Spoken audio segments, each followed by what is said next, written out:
Welcome to This Works Marketing, where we discuss cutting-edge marketing strategies and tactics that will help you grow your business, give you the power to grow your business today and in the future. And my name is Ken Carey, and this is... I'm Barbie Carey. And we are co-founders of Script to Screen. And we work with big companies, small companies, Fortune 500 brands, and we have generated over $6 billion in sales for our clients. And, you know, thank you for watching This Works Marketing, because we started This Works Marketing because we really wanted to be an information portal for companies and people who are thinking about selling products and services, whether it's subscription-based or whether they're real products, and thinking about, you know, how do I do it? How do I get in this performance response business, and really what do I need to do and what do I need to know? And we feel that, you know, if we can give you a lot of information on what you need to know and what you need to know not to do, it'll just help you in the future. So today we're going to talk about, you know, since it's This Works Marketing, why did something work? Why did a project work? And so we're going to talk about projects that either we've done or we didn't do, or you know, anything in between. But the important thing is, you know, we're asked this all the time. What makes a performance marketing campaign or a direct consumer campaign work, right? I mean, how many times do we hear that? All the time. And it would be nice if there was one easy answer to that question, but it's a complicated question, and it's a variety of things. Right. So let's talk about one product or one project in particular. And Barbie is actually, she's on Facebook, and if you have any questions, please give us a shout out and ask us any questions about what we're talking about, but we'll try to give you a lot of valuable information. So I want to talk about a program we did several years ago for the Oreck Vacuum Company. Now, the Oreck Vacuum Company is a well-known vacuum brand. David Oreck, right? And so they had a big had a big business in the vacuums. So they wanted to expand their business into air purifiers. Now, the reason they wanted to do that is because obviously they wanted to grow their business, but also they felt like they had the right to do that. They had permission to go expand there because they're all under that platform of a cleaner home. And I can think of many, many brands that would be known for one thing, but makes a lot of sense for them to go into another category. Gives them credibility to go into another category. Right, yeah. Right. And, you know, so a lot of the companies we deal with, especially the big brands and big companies, they are introducing new products that are particular to what they're known for, but also they want to expand their business into other areas. So this is really relevant because we speak to these businesses all the time. So the Oreck air purifier made a lot of sense. Because it works in tandem with a clean home. Makes a lot of sense for Oreck to do that. People who purchase the Oreck vacuum trust Oreck to make a clean home. And they talked about allergens in their vacuums, right? Being able to pick up particles, very minute particles in their vacuums. Right. So anybody who has allergies, or anybody has seen on that summer day where you're looking through the window and the sun is shining through the house and you can see those particles coming down and you're thinking, I'm breathing in that air. How did all that dust get in my house, and what is it doing in the air? And the funny thing that they talk about allergens and dust particles with vacuums, because if it doesn't get pushed out of the house or cleaned up in an air purifier, all that goes to the carpet. Right. And that's why you get allergies. Or the tabletop. And everybody's seen the dust, and that's why when you walk around the house and you kick it up on the carpet, you get allergies. Well, a vacuum helps. That's one of the things that a vacuum is helping cleaning a home with the dust and particles that you can't see as much as the dirt dragging into the house. We know this well because how many vacuum shows did we do for Oreck, or how many vacuum shows have we done over the years? Vacuum shows we've done over the years, over a dozen. Yeah. Over a dozen vacuum shows for every big brand out there. And luckily he's the vacuum expert, so at our house, you know, I can just say, wait, what? Wait a minute. He can take it over. Are you saying that I vacuum at the house? Well, if we had to, yes, you would. I do vacuum at the house. So what made that show work? So one of the most important things that makes a show work when it comes to performance response, when it's building a direct-to-consumer campaign, is having a very convincing, a very compelling developer. In this case, David Orrick was the spokesperson for Orrick. And he was very passionate about his vacuums, and he was very passionate about developing an air purifier because he knew it would help his customer base. So having somebody to be the face of it, understanding the customer's problems, and may even had the problem themselves and solving their own problem with this product that they're trying to present to you, is huge. Yes. It's such an important part of it. And the reality is the best actor in Hollywood Can't do that. cannot convey the passion and the enthusiasm for a product as a developer who can really believe in it. The opposite side of that is that passionate developer isn't always good in front of the camera. So with David Orrick, Right. we had both. He was passionate, incredible, and believable in everything you want in a developer, and he could talk to camera. So think about that. What other campaigns have worked that you have that that passionate developer? So I can think of Meaningful Beauty. Meaningful Beauty is a direct-to-consumer beauty brand with Cindy Crawford. She's very passionate about the product and why she worked with a dermatologist to develop that product for her anti-aging problems. As a model, she had those issues as she got older. And it works on her. She's very passionate about talking about how it's worked for her and how it works for other people. And to me, that is just as important as a great product, is Right. having a passionate person. But let's not kid ourselves. A good product is always number one. Yes. A good product is always going to win, and a direct-to-consumer model or a performance response campaign is only going to tell the benefits about a great product even more. And if you don't have a good product, it's going to expose you even faster. Right. So it always starts with a good product, but I'll just back up. It's always got to start with a good product. And then if you can have a very passionate developer, Yeah. That's In even- the old days, we always used to say, product is king. Right. That was the mantra back in the day. Now there are a lot more things that are king. It's not enough just to have a great product. There's Right. a lot of other variables in the mix. and that's just product confusion. I mean, there's so much product flooding the market that product is king is even more important today than it ever was. All right, so that's number one. Number two is you really have to expose a real problem. If you're just providing a product that's not solving a problem, your chances for success in a direct-to-consumer campaign is difficult. Yeah. You have to solve a problem. And it's a problem that has to be immediately understood. Right. If you have to explain the problem to someone, it's going to be a problem. A bigger problem. Okay, so let's talk about Orrick Air Purifier.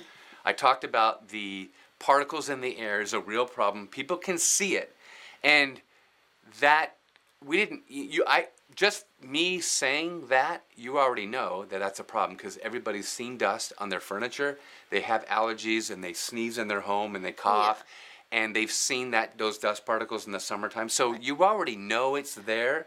People understand air pollution and air pollution in their home, and allergies, I think, is the big key. And to take it a step further, pet allergies. I mean, we all have pets, pretty Right. much. So, Right. instantly recognizable problem. Right, that pet dander that causes problems for people who are allergic to animals. Right, So right. exposing that problem is like Barbie said, if you have to get too deep in to explain it, it's going to be a problem. We've actually had products where we thought, well, yes, this is a problem, but people don't realize yet that it's a problem. And it's just an uphill battle if you're trying to promote a product like that. But what you said was really interesting. Sometimes that you can be successful if you expose a problem that the consumer doesn't even realize they have. That's an opportunity. That's an opportunity. It's a challenging opportunity. It's a challenging opportunity, but the cleaner the problem, the better. Now, the next is you have to have a real compelling solution. I mean, a real solution you can solve, you can prove that you can solve it, you can demonstrate that you can solve it. I'm getting a little bit ahead of myself, but you have to have a real solution to that problem. If you have that solution, and along with the other ones, those are the reasons these work. So, in the Oreck air purifier commercial, we had a real solution with this air purifier. And it had a very interesting technology that would, with the motor, would take the air into the air purifier, clean that air, and exit good air out of it. So that was a real solid solution, and it didn't take a lot of explanation to really understand what it did. So you got to have that real solid solution. And in addition to that real solid solution is the better you can demonstrate that solution. It's not enough to say, oh, we're going to solve that problem, and here's how we're going to solve it, and take our word for it. It's a visual medium.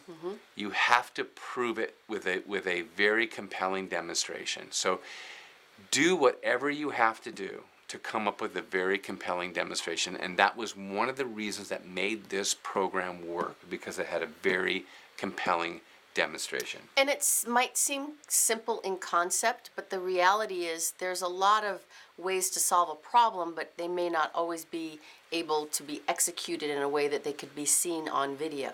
So it takes a lot of work. If you want to talk about the absolute brain damage that goes into demonstrations, developing a good demonstration it's is serious work. Yeah. But it's so well worth it, because Right. once you have it, then that's your magic. And it's absolutely critical that you invest the money in the time to come up with a demonstrable visual demonstration that makes your point very quickly. Yeah. So when it comes to the Oreck air purifier, because we're talking about that it cleans the air in your home, we built a plexiglass home about this big. And then inside that plexiglass home was the Oreck air purifier, sat right inside. And then we put white smoke in that house to replicate, the dust, the dander, and everything in a home. And then through a remote control, because the product had a remote control, like this, we press the button. Are you doing a demonstration? I'm kind of, we have to kind of make it up, but yeah, you hit the remote control, and immediately the air got circulating with the air purifier, and it cleaned up the air within 10 seconds, that fast. So if we're saying this product clears the dust particles out of the air, and we just showed it with that visual demonstration, then of course, absolutely, it works. It was that made the point. And that led to a tagline that was very effective. And that would be the next thing. Jump ahead. Offering a compelling benefit-driven tagline. We are really we are big believers in having a benefit-driven tagline, and that's really important, because if you can get a tagline telling the benefit of what your product does and it's memorable, that's very, very powerful, because sometimes that's all people will remember. Yeah. Well, and you have to have a variety of ways to get to people, right? It has to be visual. You Right. want them to hear something that's memorable. You want Right. to create as many memorable events as you can. Right. So we came up with this line but it was you have to move the air to clean the air. That demonstration perfectly demonstrated that. And if you believe that moving the air is cleaning the air, and this product does it, You can show it. and you can show it. You don't have to say anything else. It's a very simple aha. It's an aha moment. Right. And we even took it a little further, which I think made it another compelling reason on why this worked was, okay, so the average size bedroom at a house, we would say the air purifier would circulate that air 12 times within the hour.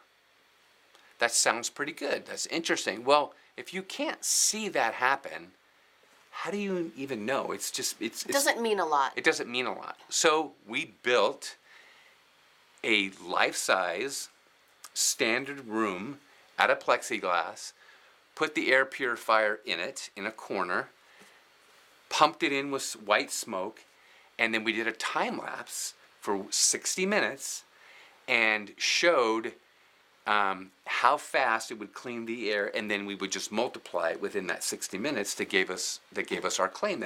And when you show that, you're making a very big outlandish claim, but if you can back it up, it's really important. And I know that was one of the biggest reasons why that program worked, because we had very compelling, truthful, and visual demonstrations that proved our point. So we talked about powerful demonstrations, impressive claims. If you can have claims that are specifically impressive, even better. So we have been challenged many times with a great product, but we can't put a claim to it. And that's a difficult thing to do. You want to promise something to the consumer in a claim so they can grab onto that. And if you don't have a claim, it's difficult. Right. It's difficult. So, And when you're talking about making claims on television, there are some very stringent rules and guidelines that have to be followed. Right. So it, again, is a process. It's not easy. It's not something that happens overnight. It's not that you can just take a survey with your neighbors and come up with some numbers that make sense. It's really got to be diligently handled. right.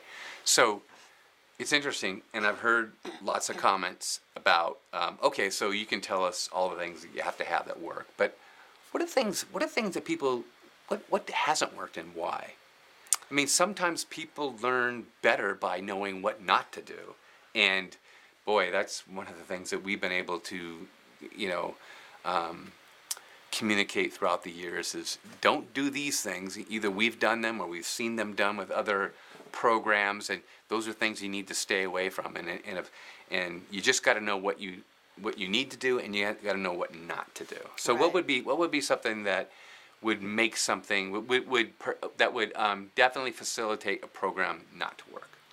Well, there's a number of things, but I know over the years people have tried comedy, and Right. comedy doesn't work. I don't know why, because it can be fun and entertaining, Right. but it doesn't go very far in selling product. And I think you said something really, really important.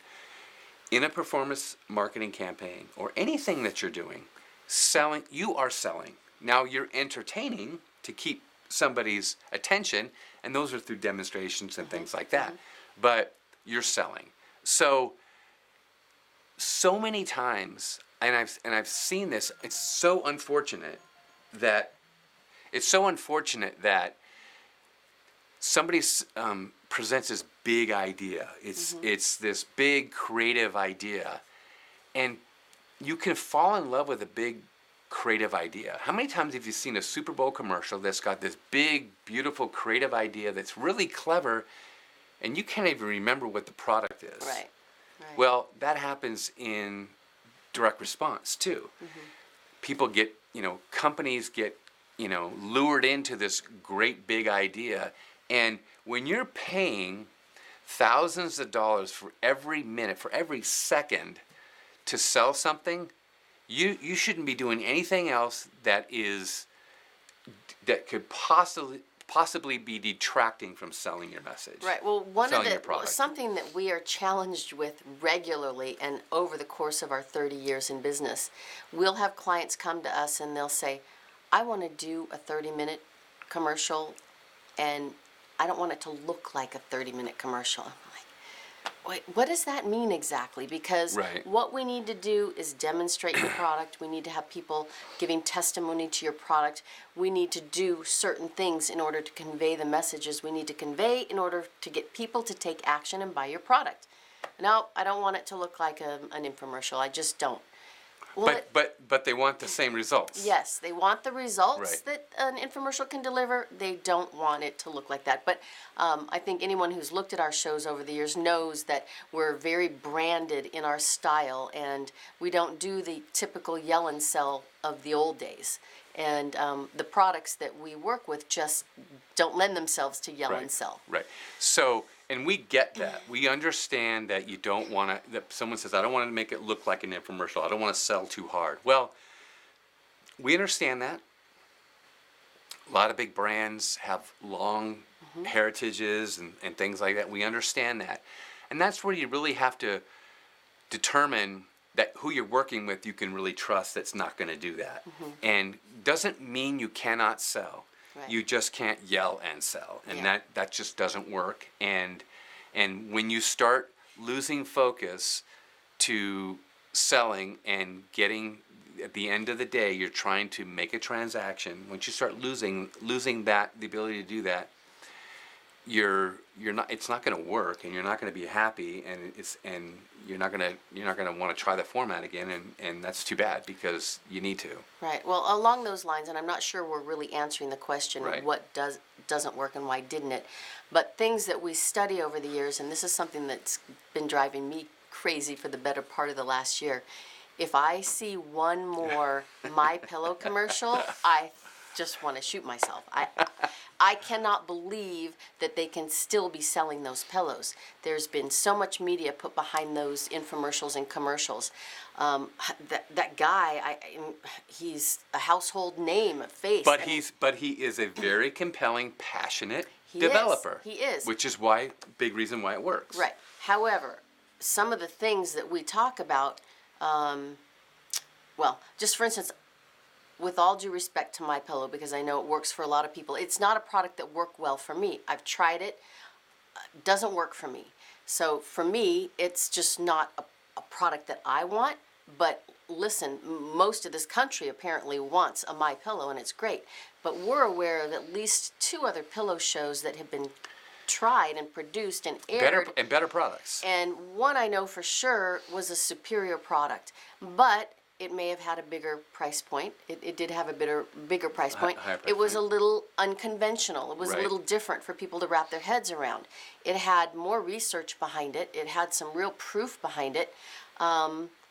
But it didn't work. And it's just hard for me to understand sometimes, because I think there can be superior products out there and they don't work. And it may be a simple case as first to market. My Right. Pillow was first to market in a very big way, and the market may have been saturated at the point that these other shows came to market. And I think one of the things that you need to think about when it comes to something like that, because that product was so successful and helps a lot of people, they got to a tipping point where they didn't have to make money on the front end. They True. could drive retail, and when you don't have those handcuffs on you, driving retail is a great strategy for a lot of brands, and so you're not really caught up in getting a certain media efficiency ratio as long as it's moving product through retail. So we could go hours on different ways to use a direct-to-consumer model, but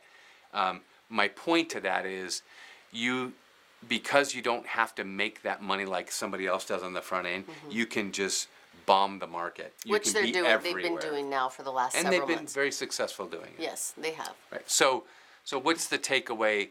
The takeaway is what other products in that category? What did they do or not do that made them not work? Well, I think they weren't first to market. Okay. But you could argue that the developer wasn't as passionate Right. on camera. They were as passionate in what they've done and developed, but it didn't translate perhaps as well on television. Right. Price point is always an issue. Right. I mean, occasionally we'll see something that's priced above where others that have been successful have been, and they work. But price point really matters. Value matters. Credibility matters. Right. Everything matters. Yeah, and another one of the reasons that the air purifier show worked was it wasn't an inexpensive product. This is a Right, perfect right. example of a very high-priced product that worked, but it had a very affordable payment solution, and that's a really big thing. Sometimes companies would like to get as much money up front as possible. Now think about really what you're trying to do here is that when you go to a store, you're paying full boat up front. Now, you may put it on your credit card and you pay it in interest, but when you're buying in a direct-to-consumer model, you don't have to put it all in your credit card at one time. You can Right. do it in increments. So you need to think differently. That's why some people are going to buy on TV, is because they don't want to pay for the whole thing at one time. They're going to want to do it in increments, and that's a huge benefit to people. And if you can offer that, and which we were able to do with this program, that was another big reason why it worked, because it had affordable payment solutions.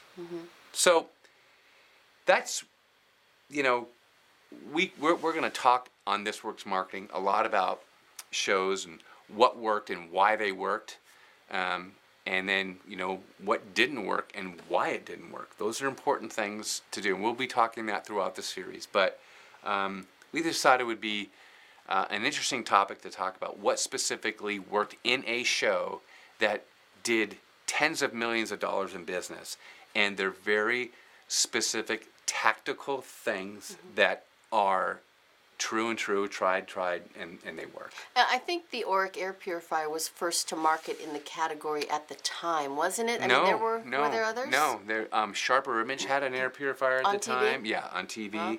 And there was another brand that had another air purifier on at the time. So, now, but think about that. So that's like another strike against them. One, they had no existence as an air purifier company. Right. So you're trying to sell something to somebody that you have no. You're known for vacuums, and you're entering a new category. Right, so that's- even though there's some correlation. Right, but you got one arm tied behind your back. And then there's other products in the category that are good products that are less expensive, but if you put together the right compelling message with the right things that you know work, you can overcome those challenges. It's possible. We do it Well, all the time. I and see it done all the time. David Auric was a household name by the time Right. they were doing that on television. So Right. Instant credibility. Right. Yeah. Right.